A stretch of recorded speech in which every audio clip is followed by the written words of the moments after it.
Okay, so hey guys, welcome back to our channel, that is BACM by Paras Khatri. The topic which we are discussing today is of class 10 chapter 1 chemical reactions and equation के अंदर जो topic है that is types of chemical reaction.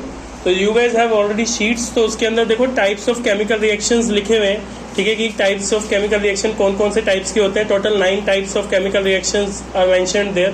जबकि आप book में देखोगे तो आपको 4 ही दिखाई देंगी, ठीक है. तो बुक के अंदर 4 ही हैं, बट आपकी इसके अंदर नोट्स के अंदर 9 क्यों है? क्योंकि वो मैं आपको बताता हूँ कि बाद में भी कुछ ऐसी रिएक्शंस हैं जो कि एक एक करके आती रहेंगी, बट हम ऑन द गो एक साथ उन्हें सारी पढ़ लेंगे, ताकि अभी फ्लो बना होगा तो एक साथ कर लेंगे, वरना बाद में एक एक करके आएगी तो फिर आप भूल जाओगे पिछला कैसे था अगला कैसे था. तो इसलिए आज अभी फिलहाल हम 2 केमिकल रिएक्शंस के बारे में डिस्कस करने वाले, टाइप्स ऑफ केमिकल रिएक्शन के बारे में. सबसे पहला first is combination reaction and second is displacement reaction. अब कॉम्बिनेशन रिएक्शन से मतलब क्या होता है? कॉम्बिनेशन रिएक्शंस की आप देखो, पहले आप लिखा होगा सेकंड क्वेश्चन में कि what do you mean by combination reaction. तो कॉम्बिनेशन रिएक्शन का मतलब यही होता है, नाम से पता चला, कॉम्बिनेशन मतलब जिसमें कंबाइन हो, ठीक है. तो जब 2 या 2 से ज्यादा केमिकल्स या फिर कोई भी सब्सटेंस या एलिमेंट्स आपस में जब ज्वाइन करते हैं, आपस में मिलते हैं, तो उसको क्या बोलते हैं? उसको बोलते हैं, और उससे कोई नया प्रोडक्ट बनाए, ठीक है. कोई 2 चीजें आपस में मिली और उससे कोई नया प्रोडक्ट बन गया, तो वो क्या हो गया? वो एक केमिकल रिएक्शन कौन सी वाली हो गई? कॉम्बिनेशन केमिकल रिएक्शन हो गई. इतनी बात समझ में आ गई. इसको आसान भाषा में ऐसे समझते हैं कि A plus B is equals to, अगर A प्लस बी अगर गिव राइज टू C हो जाए, ठीक है, तो ये हमारी क्या होता है? ये हमारा कॉम्बिनेशन रिएक्शन है, ठीक है. कॉम्बिनेशन केमिकल रिएक्शन हो गया, ठीक है. अब इसी को हम और अच्छे से करने के लिए इसको हम थोड़ा सा साइंटिफिक वे में एक एक्सपेरिमेंट के साथ समझेंगे, ठीक है. तो वो एक्सपेरिमेंट क्या है? तो हमारे पास में यहाँ पर ये तंदूरी मेयो की डिब्बी में क्या है हमारे पास में? चूना, ठीक है. चूना क्या होता है? चूने को बहुत सारे नाम है इसके, ठीक है. कैल्शियम ऑक्साइड बोलते हैं इसको, क्विक लाइम बोलते हैं इसको, ठीक है ना. तो क्विक लाइम, चूना और कैल्शियम ऑक्साइड, तो कुछ भी आप इसे बोलो, ठीक है. ये मैंने ग्लव्स इसीलिए पहने क्योंकि ये उतना ज्यादा सेफ नहीं होता, हाथों में खुजली उजली हो सकती है इससे, ठीक है, और हो सकता है हाथ में गर्म गर्म भी लगने लगे, ठीक है. तो उसके लिए हमने ये जो वो ग्लव्स तो पहन लिए. तो अब इस रिएक्शन को परफॉर्म करते हैं. तो इस रिएक्शन के अंदर देखो नीचे एक एग्जांपल भी दिया हुआ है, ठीक है. इसी रिएक्शन के नीचे एग्जांपल दिया हुआ है, CaO. CaO का मतलब क्या है? Calcium oxide, which is this चूना, ठीक है. तो ये जो कैल्शियम ऑक्साइड है, ठीक है, इसको जब आप रिएक्ट करोगे किसके साथ? H2O, यानी कि पानी के साथ में, तो उससे क्या बन जाएगा? उससे बन जाएगा CaOH, which is what it is slaked lime, ठीक है. अब मैं आपको समझाता हूँ एक्चुअली में क्या होता है, कैसे होता है. पहले रिएक्शन कर लेते हैं, फिर उसी के अंदर आपको समझाते रहेंगे साथ साथ.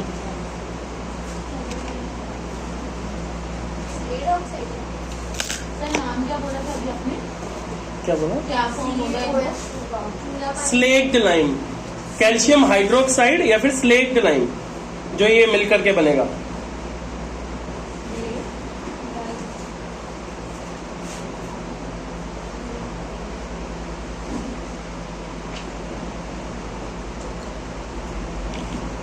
ओके, फर्स्टली हम पासिंग दिस टेस्ट ट्यूब, आप लोग हाथ लगा के चेक करो इसका नॉर्मल बॉडी टेम्परेचर है या नहीं है, ठीक है.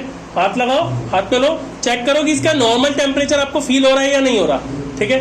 तो नॉर्मल टेम्परेचर चेक करना क्यों जरूरी है? बिकॉज ये रिएक्शन क्या है? ये एक ऐसी रिएक्शन है जिसके अंदर क्या होता है? जिसके अंदर जो वो टेम्परेचर निकल के आता है, ठीक है. मतलब जिससे क्या होगा? जिससे टेम्परेचर आएगा, ठीक है. तो ये रिएक्शन के अंदर क्या होगा? जैसे ही हम इसके अंदर चूना मिलाएंगे और थोड़ी देर इसको रखेंगे, रेस्ट पे रखेंगे, तो ये गर्म होने लगेगा, अपने आप गर्म होने लगेगा, ठीक है. तो करके देखते हैं, अगर असली चूना होगा तो पता चल जाएगा.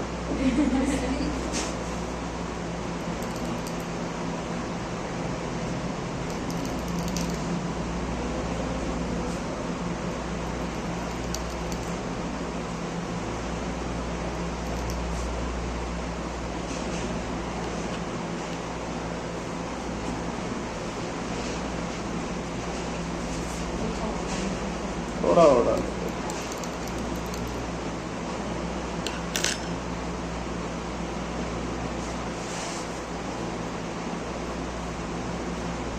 थोड़ा डालना चाहिए.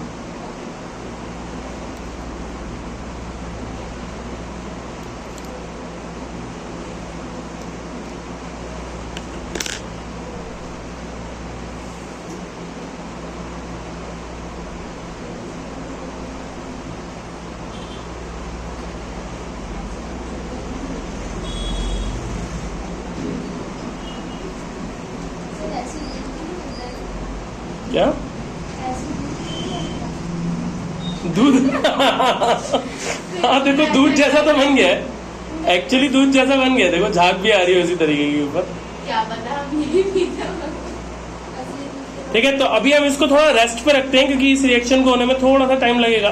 ठीक है, तो अभी फिलहाल के लिए ये समझ लेते हैं कि ये प्रोसेस क्या है, मतलब इसको चूना क्यों बोलते हैं और इससे जो हम घरों में व्हाइट वॉश कैसे कर लेते थे वो चीज समझ लेते हैं। तो ये जो अभी मिक्स होकर के बना है ना, ये बन गया है क्या, ये बन गया है स्लेक्ड लाइम। ठीक है, हमने क्या किया, हमने कैल्शियम ऑक्साइड लिया, उसको वाटर के साथ रिएक्ट कराया, कैल्शियम ऑक्साइड और वाटर मिलकर के क्या बन गए, स्लेक्ड लाइम बन गए, यानी कि क्या बन गया, कैल्शियम हाइड्रोक्साइड बन गया। ठीक है, अब ये कैल्शियम हाइड्रोक्साइड क्या करता है, कैल्शियम हाइड्रोक्साइड को ना, ये जो चूना वाला पानी है, अगर मैं इसको निकाल करके कहीं पर मान लो ऐसे लगा दूं और फिर उसको बाहर पड़े रहने दूं, तो थोड़ी देर के बाद में आप देखोगे उस पर शाइनी व्हाइट आ गया, बिल्कुल शाइनी व्हाइट हो गया वो। ठीक है ना, बिल्कुल शाइनी व्हाइट हो गया एकदम। ठीक है, तो वो क्यों हुआ, क्योंकि जैसे ही स्लेक्ड लाइम कार्बन डाइऑक्साइड के टच में आता है और एटमॉस्फेयर में कार्बन डाइऑक्साइड है, तो जैसे ही स्लेक्ड लाइम कार्बन डाइऑक्साइड के टच में आता है वो क्या होता है, मिल्की व्हाइट हो जाता है। ठीक है, मिल्की व्हाइट हो जाता है, हालांकि अब भी मिल्की व्हाइट जैसा ही है। ठीक है, लेकिन ये और मिल्की व्हाइट हो जाता है। ठीक है, तो इस तरीके से इससे हमें क्या समझ में आता है, इससे हमें समझ में आता है कॉम्बिनेशन रिएक्शन। क्यों, क्योंकि आप देखो कि दो चीजें मिली, ठीक है, कैल्शियम ऑक्साइड और साथ ही में वाटर, और उससे हमारे को एक तीसरी चीज प्राप्त हुई जो कि क्या है, कैल्शियम हाइड्रोक्साइड यानी कि स्लेक्ड लाइम। ठीक है, तो ये क्या हो गया, ये एक कॉम्बिनेशन रिएक्शन का एग्जाम्पल हो गया। इतनी बात समझ में आई आपको, इसको रेस्ट पे ही रखते हैं। दूसरी चीज, अभी जो दूसरी चीज है, तो क्या कॉम्बिनेशन रिएक्शन क्लियर है आपको। ठीक है, दूसरी चीज जो इसके अंदर दिखाई दे रही है दैट इज डिस्प्लेसमेंट रिएक्शन।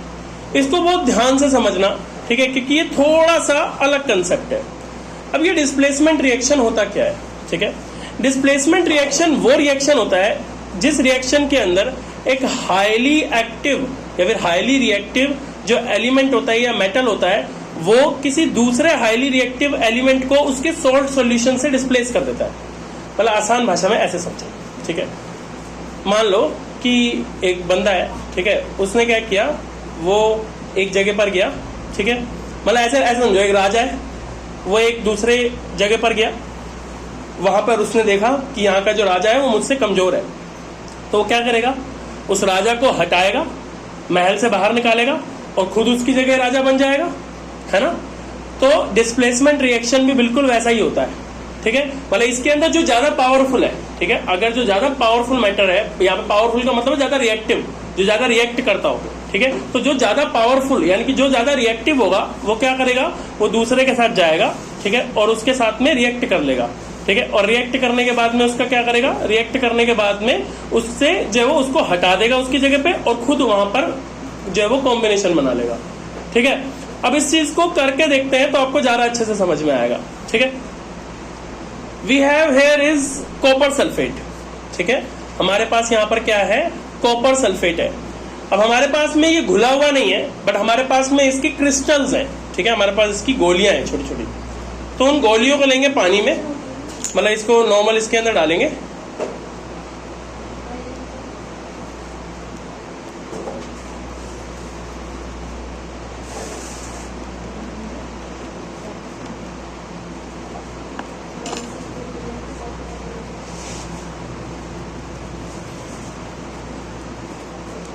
तो ये हमने ले लिया इसके अंदर कॉपर सल्फेट। ठीक है, इसमें हल्का सा पानी डालेंगे ताकि ये कॉपर सल्फेट सॉल्यूशन तैयार हो जाए।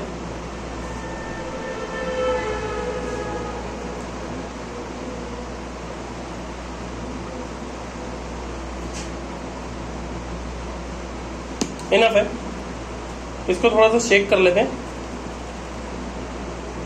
और ये हमारे पास तैयार हो गया क्या, कॉपर सल्फेट सॉल्यूशन।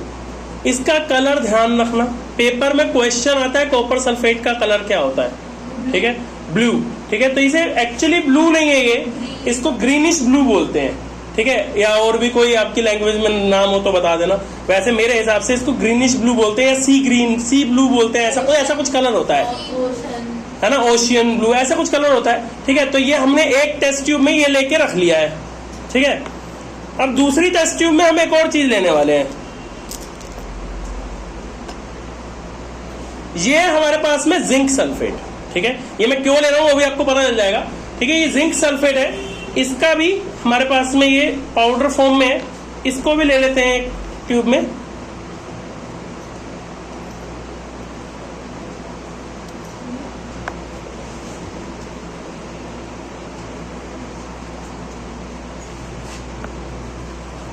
इसमें भी थोड़ा पानी डाल लेते ताकि ये जिंक सल्फेट सॉल्यूशन बन जाए।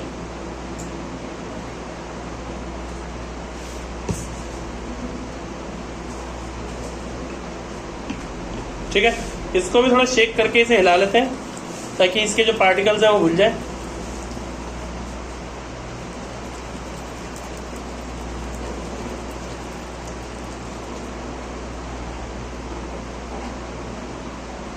ओके, ये तो एकदम पानी था। ठीक है, तो इसके पार्टिकल घुल गए, ठीक है। तो ये हमारे पास क्या बन गया, जिंक सल्फेट का सॉल्यूशन। तो हमारे पास में अब दो सॉल्यूशंस यहाँ पर रेडी हैं, ठीक है। एक जो है वो किसका था, एक हमारे पास में कॉपर सल्फेट का सॉल्यूशन है और एक हमारे पास क्या है, जिंक सल्फेट का सॉल्यूशन है। अब मैं आपको बताता हूं मेरे पास में तीसरी चीज क्या है। यहाँ पे तीसरी चीज मेरे पास है यहाँ पे कील, ठीक है, आयरन नेल, लोहे के कील है मेरे पास में। अब आपको बड़ी ध्यान से ये चीज समझनी है,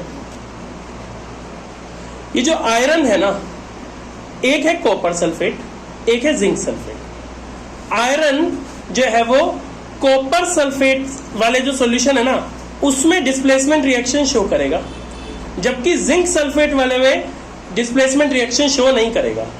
इसका रीजन क्या है, ऐसे समझो कि ये जो कॉपर सल्फेट है वो ऐसा राजा है जो कि जिंक मतलब कि आयरन से क्या है, कमजोर है। तो वो क्या करेगा, उसको उसकी जगह से हटा देगा, डिस्प्लेस कर देगा। जबकि जो ये कॉपर सल्फेट वाला राजा है ना वो क्या है, वो इससे ज्यादा पावरफुल है, ठीक है। तो वो क्या करेगा, हट भाई हट, तेरे यहाँ पे दाल नहीं गलेगी, है ना। तो वो उसको रिएक्शन नहीं करने देगा। तो हम डाल लेते हैं इसके अंदर दोनों को। तो ये हमने दोनों के अंदर एक एक आयरन नेल डाल दिया है, ठीक है।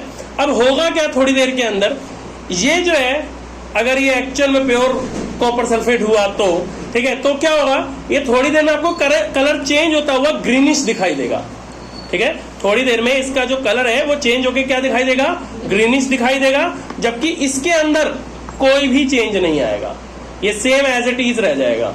क्यों रह जाएगा, समझ में आया, क्योंकि जो आयरन होता है, ठीक है, वो उससे ज्यादा रिएक्टिव खुद जिंक होता है। तो अगर जिंक उससे ज्यादा रिएक्टिव है तो वो अपने आप रिएक्टिविटी करने ही नहीं देगा, है ना।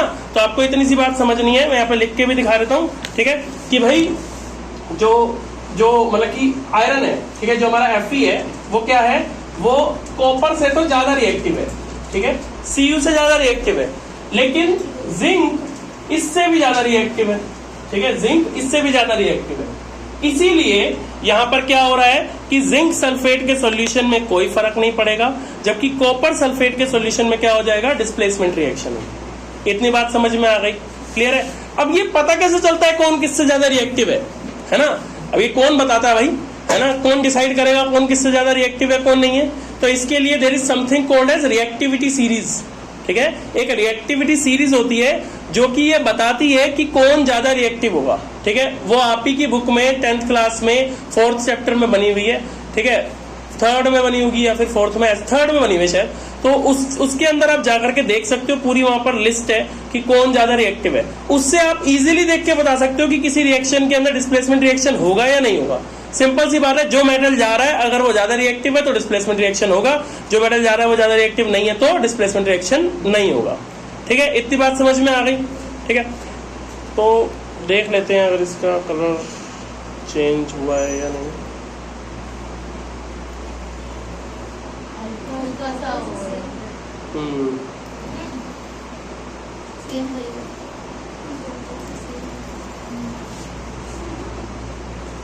फर्स्ट का एक्सपेरिमेंट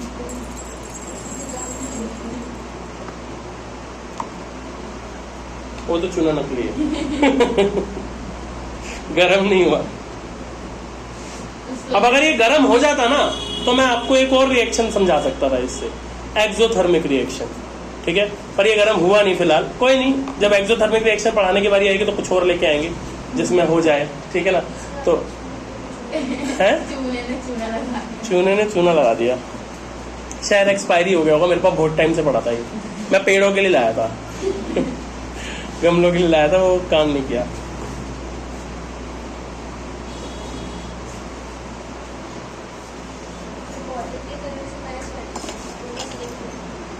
क्या?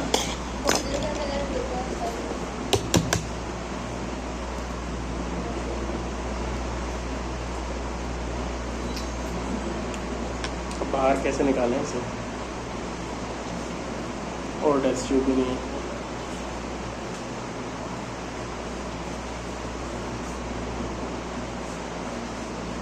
चलो, इसमें तो कोई रिएक्शन नहीं हुआ है और आपको दिख ही रहा है नहीं हुआ। मैं इसमें हल्का सा मिला रहा हूं ताकि हम इसका वो निकाल के देख सके कि उसमें कोई चेंज पड़ा है क्या नेल पे। हाँ, और नेल पे चेंज हो गया है। चलो, खुशी है, ये तो असली है।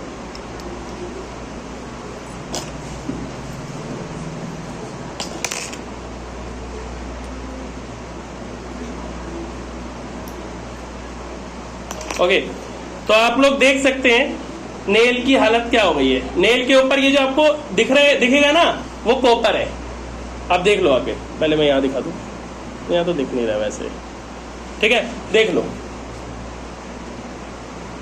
हाथ में जो आपके लगेगा ना, वो आपके हाथ में कॉपर लगेगा। क्यों? क्योंकि यहाँ पे डिस्प्लेसमेंट रिएक्शन हो गया है। दिखाई दे रहा है जंग जैसा दिखाई दे रहा है ना जो आपको, वो जंग नहीं है एक्चुअली। अब इतनी देर में जंग तो नहीं लग जाएगा, वो एक्चुअल में जंग नहीं है। वो क्या है? वो एक्चुअल में कॉपर है। क्यों? क्योंकि डिस्प्लेसमेंट रिएक्शन हुआ है ना, तो कॉपर सल्फेट का कॉपर आयरन के ऊपर लग गया। ठीक है, और जो बाकी रह गया वो खाली सल्फेट रह गया। बात समझ में आई? ठीक है, दिखा भाई, हाथ में लगे ये दिख रहा है। डन? क्लियर है? सो that's all about this video. Thank you so much. If you have any doubt, you can always ask us in the comment section. Thank you so much.